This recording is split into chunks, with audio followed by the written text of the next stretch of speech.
This is Rich Straffolino, and I'm thrilled to be the host of our brand new podcast, Security You Should Know. Each episode, we bring you two security leaders that are looking at how a specific vendor solution is helping to solve persistent problems in the industry. It's a focused 15-minute show with lots of questions to get you the answers you need. So add Security You Should Know to your podcast queue or head on over to CISOseries.com to check it out. We often wonder why there is a lack of entry-level jobs in cybersecurity. But does that job category even apply to the field? Is there an argument that there are no entry-level jobs in cybersecurity? You're listening to Defense in Depth. Welcome to Defense in Depth. My name is David Spark. I'm the producer of the CISO series. And joining me, my co-host, none other than Steve Zalewski. Say hello to the audience, Steve. Hello, audience. By the way, Steve, I quoted you yet again on your famous, very quotable line, what does this have to do with me selling jeans? Or how does this help me sell jeans? That's your line. How does this help me sell jeans? Being that those of you listening don't know, Steve used to be the CISO over at Levi Strauss, and he boils that down. And that quote comes up so often and is so useful so many times, hence why you've said it all the time. Thank you. Do you have a second quote? That's it. It's going to be on your gravestone. How does this help me sell jeans? That's it. How does this sell more jeans? That just seems to be. I had no idea when I did that. Birth and death date, and that's it. Nothing else. That's all you need to know. That's it. I think kids will come to the cemetery with pieces of paper and crayon and then rub that and then have that hanging up. How does that help me sell jeans? All right. All right. Our sponsor for today's episode is Scrut Automation. Stay aware, stay ahead, and stay compliant. Do it all with Scrut. All right, let's get to today's topic, Steve. As a specialized subset of information technology, entry level doesn't exist in cybersecurity, argued Talis Jordan of 2K on LinkedIn. Now, just because a role is described as, quote, junior, most smaller teams want people that can come in and contribute right away rather than having to train them up before they can see any value. Steve, can you really do it with no experience? And when I say it, cybersecurity, can you do it with no experience in education, or are we redefining the term entry level? What do you think? So it's no experience and education. That's the part where I think we're misunderstanding, okay? Because you can educate yourself. What I'm thinking here is, look, if I'm selling jeans in retail, I can hire somebody off the street who doesn't understand how to sell jeans, but I can train them on the fly. In cybersecurity, I think you can have educated yourself on certain functions, and then you're certainly capable of being hired right away. But there is an expectation of some nominal level of expertise in the field. But that doesn't mean that you have to pay money to go take a course to do it. And we're going to get into this discussion as to what entry level is in cybersecurity, that it does not have the same meaning and definition as others may think it is. And the person going to help with this discussion, someone I just met in Dallas, Texas, when we were doing a live show. It is a CISO over at Navis, none other than Montez Fitzpatrick. Montez, thank you so much for joining us. David, great to be here. Great to talk to you again. And Steve, fantastic to meet you. Why is everyone so confused? Sev Obarian of Secure Pro said, quote, if you do not have even a basic comfort with tech, you will never be a solid InfoSec professional. If you are a junior trying to get in, my advice to you is go and work in an entry-level IT jobs first. A call center or support desk would be a great start. After 2 to 3 years, you will learn the fundamentals of tech, and from there, you can more easily transition into cyber as you would only be 2 to 3 hops away from true tech knowledge. And Heather Noggle of Missouri's Cybersecurity Center of Excellence said, quote, companies are not training their staff, but I think that's the same frustration point about why businesses don't invest adequately in cybersecurity. I will lean on Sev's line. I've heard this again and again and again. Cybersecurity loves people who work in tech support on the help desk because they hear the problem's front lines. Steve? So why do we think that IT tech is not cybersecurity? You are a cybersecurity practitioner if you are working the help desk or you're working the call centers. Yes, you're running a playbook, right? Yes, you're simply repeating what you've been trained, but that is part of being in cybersecurity. And that's an incredibly valuable function because your interpersonal skills at that point are way more valuable than your technical skills. So that's why I get back to how about if we just have a clear expectation that it's not about being able to hack, right, and know tech, that there are a lot of capabilities in cybersecurity similar to IT or similar to other domains that we just have to be clear with everybody that that is part of cybersecurity. Very good point. All right, Montez, I throw this to you. Your thoughts about work in the help desk. And second, Heather brings up a really interesting point about the investment in training in cybersecurity. I quoted someone a long time ago, I can't remember who, but just talking about the military. Military is security. They truly, truly bring in entry level and they train them up. But that is truly part of the military, is the training process.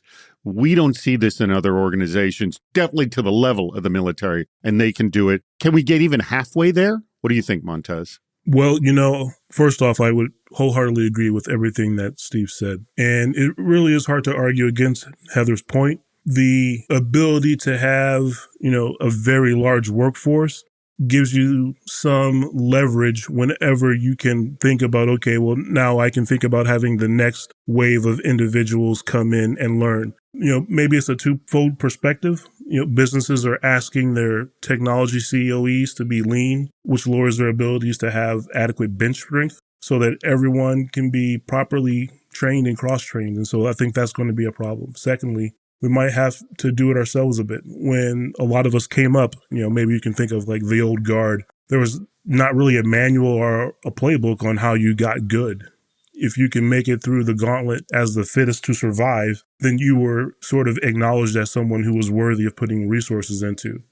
Early in my career, I believe that Sev's statement was probably the only correct answer to get into the profession. I still believe that a good practical way to consider approaching some of the operational security domains like infrastructure and engineering is to go through the information technology route. Really is cybersecurity a subset of information technology?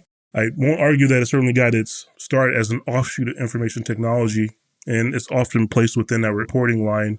I don't necessarily agree that cybersecurity is a subset of modern information technology. Perhaps this is why, a lot of us in the industry still prefer the term information security. I believe a substantial portion of non-practitioners believe that when they hear the term cybersecurity, it sort of conjures a very narrow definition of our responsibilities. What kind of experience do you need? Daniel Sullivan at Leidos said, quote, anyone can learn a job. Cybersecurity isn't this mystical, challenging world where nobody can learn it. Hell, most tools are automated and require very little input. Not every job is to be an engineer. I think if you have the work ethic and want to learn, then anyone can enter the field and succeed. I came from being a weatherman to a SOC analyst. Michael Spanks Jr. of Mutual of Omaha Mortgage said, quote, strongly disagree. I went from being a police officer to a SOC analyst within a year. I agree that no one is going to hand you a job, but acting as at certain roles within cybersecurity where new hires can't be trained is nonsense. This is gatekeeping. Russ Lean of Ascendant said, there are entry-level positions in every IT discipline. You can teach anyone anything. The real question is, do they have the aptitude and desire to learn something new? And Jeff Nye said, quote, disagree. The rest of the IT field is not some sort of minor leagues for cybersecurity, and I'm tired of people acting like it is. All right, I want to lean on that last line from Jeff because he's got a good point there. It's like this attitude of, you do IT and then the cool kids get to move to cybersecurity, which is kind of a slap on the face at IT. Montez, do you feel that we're kind of slapping IT in the face here? I think in some cases we are, but it's more nuanced than that. And, if you can go with me on this journey a little bit, hopefully I can explain. So when cybersecurity first spun off from information technology, it was sort of built as the pinnacle of the technology domains. Cybersecurity pioneers were sort of beset by those already established domains. And to earn any respect, they had to be certain in their delivery and correct in their statements. And that's what really defines success for us. New entrants and those who aspire to be in cybersecurity perhaps view it as the tyranny of the minority. The cybersecurity establishment sort of sees it as maintaining the standard. So you can see where we might have a little bit of at odds there. I think maybe the meta problem for cybersecurity is change. For those of us who consider ourselves part of the establishment, this is a bit of medicine that's going to be hard to swallow. The fight for relevance of if cybersecurity should exist is over. We won. Cybersecurity needs to fight to solve problems. Part of that solution is getting more minds in the discipline. What got us here won't get us there. All right, Steve, I throw this to you. So here's the way I look at it is the IT field is not some sort of minor leagues for cybersecurity. I would say they're not. I would say, in my experience, I looked at the entire company as the major leagues for me to be able to hire into cybersecurity. So people that were really good in the business would be awesome for security awareness training, to join my security awareness training team, to build the materials, to understand how the business works. That's major league, right? The legal team that was reading the contracts and looking at what the cybersecurity terms and conditions were. Major league for me to be able to educate them and have them take care of the security side. So you could say those were all entry-level jobs, that I was using the major leagues of the business to be able to find people that wanted to get into cybersecurity, whether they knew it or not, or like project management.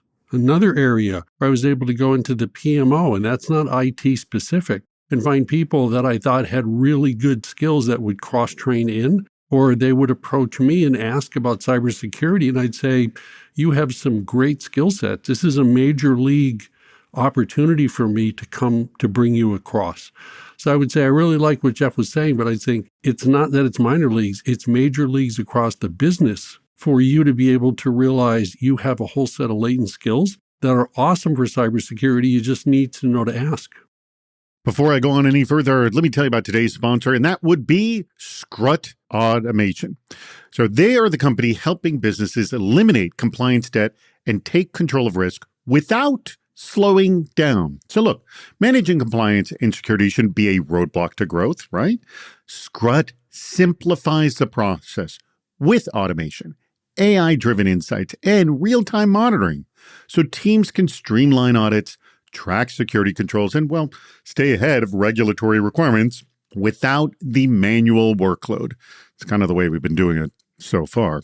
So with Scrut, security and risk professionals gain instant visibility into their compliance posture, automate evidence collection, and manage multiple frameworks effortlessly. AI-powered insights help teams focus on what truly matters, reducing risk, maintaining trust, and scaling with confidence. Don't let compliance slow you down.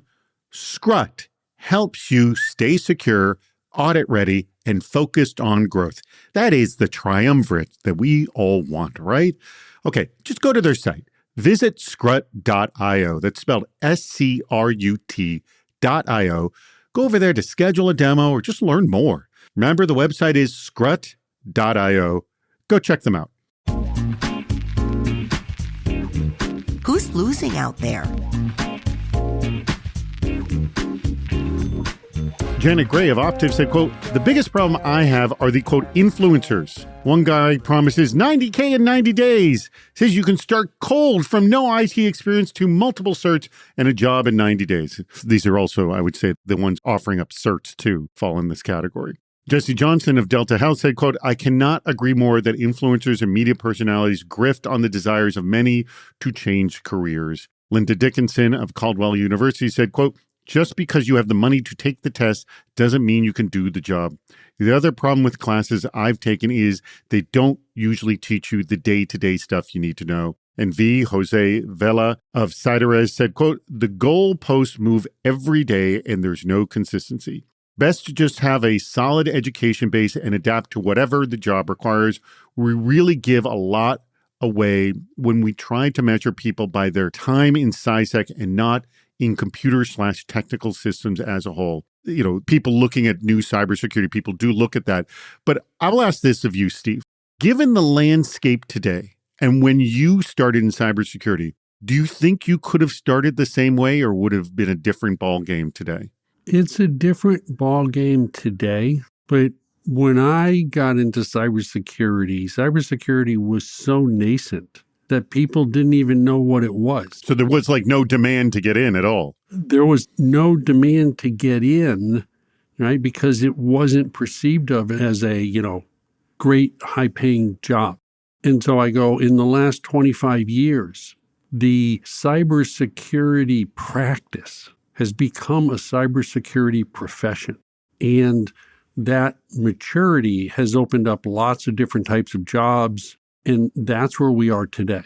I want to extend on this, which was, I've been having this conversation quite a bit about where's the million jobs, right? Where's the million jobs in cybersecurity that 4 years ago, you heard all the politicians and all the educators, right, saying is out there. But analyst firms, Cisco, I know, hosted about this. I mean, everyone said this million unfilled positions. Right. And I go, yeah, but whether there's a million or whether there's 50,000 or whether there's 20,000, we got to stop saying that in order to be able to get a job in cybersecurity, right, it's like being in medicine where you have to be a doctor. Oh, you want to get into medicine? You have to be a doctor and you have to spend 12 years, right, getting all the appropriate degrees. But that's also a regulated industry, as cyber has regulations as well, but in sort of a different level.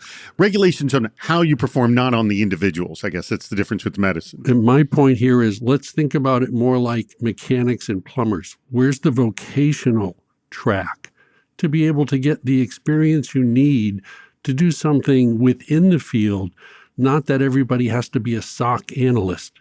And therefore, you have to have this deep 4-year degree that costs you $100,000.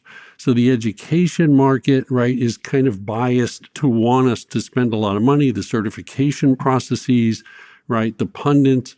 And we need to understand this is a profession now with a lot of skill sets and introductory and vocational types of training programs that don't cost a lot of money or you can do yourself have to be embraced. And getting to the point of, like, you don't necessarily have to be a SOC analyst. You know, looking at the military needs accountants too. It's not just everybody on the front line. Montez, but honestly, we are, though, focusing, and I don't want the conversation to go far afield in that direction, because we are focusing more on the technical aspects, because those are what people have expressed here. The concern here is there's a lack of training within the organizations. That the reason there's frustration here is twofold, is that there are influencers, as these people call them, and there are also other firms that are educating, which is great that you're educating them. But the thing that a lot of us are concerned about is the promises that are being made. That is, I think, where the frustration sets in. Thrilled on the education, concerned about the promises. Montez? While there have been a lot of good things that have been said, I think that maybe this is a case of you need to follow the money when it comes to people or entities or organizations that are making promises about what could be for you and your cybersecurity career as an aspirant. There are a lot with education and public perception. Completely agree with Steve that the breadth of what is cybersecurity or information security is quite wide. And I know that you mentioned that we want to focus on the technical aspects of it, but there is an awful lot that is there for people to come over from other disciplines to then learn how to apply what they know into cybersecurity. There is a lot of hangups or lynches in what might be getting those individuals over. Because when you talk about for the, talent acquisition people and anyone that is outside of cybersecurity who really don't understand what cybersecurity is all about and the breadth of it, there is going to be very difficult to get these entrants into cybersecurity who don't meet or who don't fit into this one particular mold. And just like Steve said, there are a lot of different ways to have people who can then be, trained into cybersecurity and really leverage their own talents. How do we basically get these individuals over from and find them and get them institutionalized into, the cybersecurity? That's a very difficult problem. I don't really have the answer for that. Well, what would you say? So I run a meetup group here in San Diego, the San Diego Cyber Group, and a good percentage of the people who come to our meetings are eager to break in, and they kind of like look to us very wide-eyed, and they're saying, I got this certificate and I'm working at the help desk and I'm doing this. Like, I'm ready to jump wherever I need to jump to get that job. What do I do? And there's this desire for the answer. Steve, you keep nodding your head here, and I'm sure you've had this conversation with young people too. How do you respond to them saying, like, I'm trying to do the right thing, I just don't know what the right thing is? Yeah. And this is where I get back to cybersecurity as a practice and cybersecurity as a profession, which was there's a lot of material out there now about the different types of jobs in cybersecurity. But everybody thinks like a SOC analyst or a pen tester that it's a highly technical set of expectations that you have to have. And so if they can't afford education, or they just know it's a great field to get into because people tell everybody there's a million jobs and it's highly lucrative, and so therefore get in. My point here is, hey, folks, there's a lot of material out there now about the different types of jobs, right? The government has done and everything else. So look at the 100 different job titles that exist and start to figure out where your natural experience, right, or your natural inclinations align. And now you can help me help you. Because when you say, I just want to do cybersecurity, that's just it. Cybersecurity is not a thing. It's a state of mind almost, right? And you have to understand what you want to do within the field. And I think there's a lot of the material is out there. But again, nobody wants to kind of make it simple, right? They want it to be sophisticated and hard. So bottom line is just go out there and look at the government, look at all the job specifications for cybersecurity, break it down, figure out what it is that you're interested in. And then I say, then come to me and say, I've looked at that. Thank you for telling me about that. I think I'm really good at this part of security awareness or GRC or help desk. And I'm like, awesome, because now we can make progress on how to be able to get you into the field rather than, to your point, David, where they just come in wide-eyed and bushy-tailed and they just simply say, help me. And I'm like, I can't help you if you don't take, half the challenge with me. That also, I would also say is, I think a lot of green people go in not realizing that hiring someone with lower levels of experience, I'm not going to say no experience, but lower levels of experience is a risk to the company. And I think any way that you can present yourself as, I'm going to be a benefit and not a risk, will hugely benefit you. And that's kind of the role you have to play going in. What's the best way to grow your staff? Reginald Fuller of Claiborne Parish School Board said, quote, while there are still many companies that require prior IT experience for cyber hiring, there is a growing trend of companies that don't. What matters most to beginning a career in cyber is that you grasp the necessary fundamentals and can demonstrate that understanding in real-world situations. Nowadays, you can gain entry-level experience through online resources, home labbing, and independent field projects like bug bounties. 5 to 10 years ago, previous IT experience was your only option. There has to be an entry-level talent pipeline of some sort to maintain a healthy industry. So that's why I said, while we don't like the way these training programs are sold with the promises, we're thrilled that they're out there educating. Yes, Montez? Absolutely. And I think a lot of the home labbing, the independent field projects, bug bounties, et cetera, those have always existed and those have always been just good hygiene for anyone who's trying to get into cybersecurity. But, in my opinion, this is something of a multivariate problem that may be a little bit deeper than it appears at first glance. If we sort of continue with the notion that information technology is a superset of information security, it become impossible or really very difficult to reach parity if the organizational leadership believes that information security's budget and resources should be a percentage of information technology. When it comes to having a tight budget, CISOs and their leadership teams, they're trying to ensure that the team members are performing above the mean. And so that doesn't give us a lot of opportunity to have very many misses, unfortunately. You can potentially have misses with even a very good entry-level pipeline. That is really what I think has been a benefit in the very much more established information technology domain or department. But cybersecurity is maturing and job roles are becoming more specialized. Maybe the journeyman cybersecurity practitioner, as many of us have come up, is sort of fading. The budgets of the security department should grow.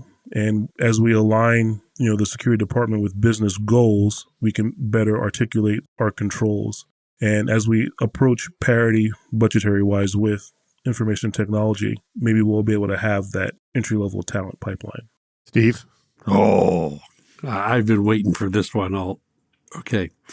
So here's what we say. If you got a big team, cybersecurity CISOs want to hire. We want people in, right? So it's not like we're trying to raise the bar. We just realize if I've got 10 people on my staff to try to bring in a new hire, right? Let's assume I do one. That's 10% of my staff, right? So we're in this really awkward situation of if I have 50 or 100 people, I can potentially take 1 or 2 open job recs a year and specifically target entry level to bring you up and train you where necessary, okay? But for many security organizations, right, as CISOs, we have smaller teams. So our ability to be able to support that pipeline means we are not in the situation of being able to dictate what we want. What we have to do is beg, borrow, and steal. So if you want to get into the industry, realize we as CISOs are begging, borrowing, and stealing resources anywhere we can to be able to create that opportunity that maybe convert you over, right? And I was notorious for this, which is going into other parts of the business and talking to people that I thought were good or people coming to me and I'd say, hey, look, how can I get you across into cybersecurity in some capacity? Maybe if you're on the outside, I can bring you in and I can't pay you for 90 days. But what I can do is bring you in, right, as an intern or something like that to get you some experience and move across. Or within the company, when I'm out there with other members in the business and I say, let me talk to your boss and maybe I can do a 90-day cross-train or something like that and then put security back into the field through you because your career is now going to be advanced because you have some cybersecurity experience. So in order to grow our staff, think beg, borrow, and steal is what a lot of CISOs are doing. So help us beg, borrow, and steal. Again, by you wanting to get into cybersecurity, make a friend in a CISO. Let him know you're interested, right? Let them know where you are, and then let's work together to figure out how we beg, borrow, and steal the resources in, because it's not necessarily a situation of we're just sitting on 8 recs, and how do you get hired? Very good point. All right. We've come to the point in the show, Montez, where I ask both of you, starting with you, which quote was your favorite and why? So I'll ask you, which quote was your favorite and why?